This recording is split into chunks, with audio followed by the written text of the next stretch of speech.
Hello, welcome to the channel. It's me, Kristofer Brooks. I hope everyone's keeping well. Another lovely day today as I record this. So let's talk about Rachel Reeves, shall we? Oh, how do we unpack this?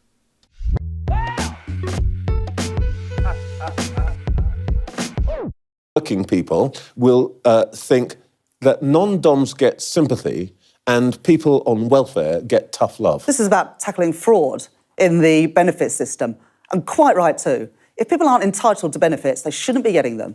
And at the moment, we waste billions of pounds as a country every year in giving money to people who aren't entitled to it. And what we're saying is if you're ripping off the state and ripping off other taxpayers, we will take money directly out of your bank account and you risk losing your driving licence. So proper penalties for people who frankly, are getting money that they are not entitled to, and we'll crack down on that. By the end of the forecast period, we're going to be raising more than £4 billion a year by cracking down on fraud and error.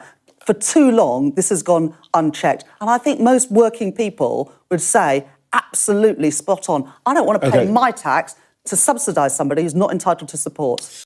Rachel Reeves, our very own bureaucratic big sister, peering through the TV screen to make sure that the little people haven't stolen an extra fiver from the benefits office, because that's the real problem in Britain at the moment, isn't it? Not the billions of pounds in tax dodging by corporations, and not the contracts mysteriously handed to the best mates of MPs, and certainly not all the foreign aid money that just disappears down a financial black hole and ends up somewhere between a dictator's offshore account and a brand new fleet of luxury cars from a country probably where they're still drinking from a well. But no, forget all that, because Reeves is leading the charge where the real crime is taking place.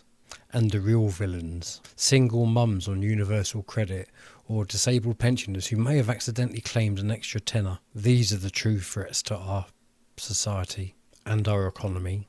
So what is the real solution? Seize their bank accounts, strip them of their driving licences, and perhaps maybe a good old-fashioned flogging down the town centre, but all in the name of justice. I mean, why stop there? If Huxley and Orwell have taught us anything, it's that dystopias should always be efficient. Let's install cameras in every home. Fancy a cheeky takeaway? Sorry mate, that's a luxury purchase. Direct debit to the Treasury. Thought about buying a second-hand used car? Sorry mate, that's fraud. If you can afford to buy a second-hand used car, you don't need benefits. And if you really want to see where this is all heading, wait until they start repossessing prosthetics. Because let's face it, walking is a privilege, not a right.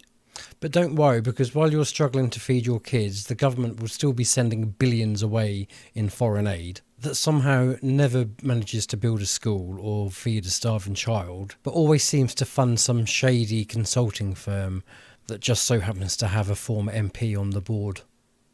Meanwhile, though, the real fraudsters, the ones hiding their millions and billions in offshore accounts, the ones who accidentally lost millions in PPE contracts, the ones who claim their second home expenses whilst lecturing you on financial responsibility, well, that's because they're untouchable. Because this government isn't a government, it's a mafia racket with better PR.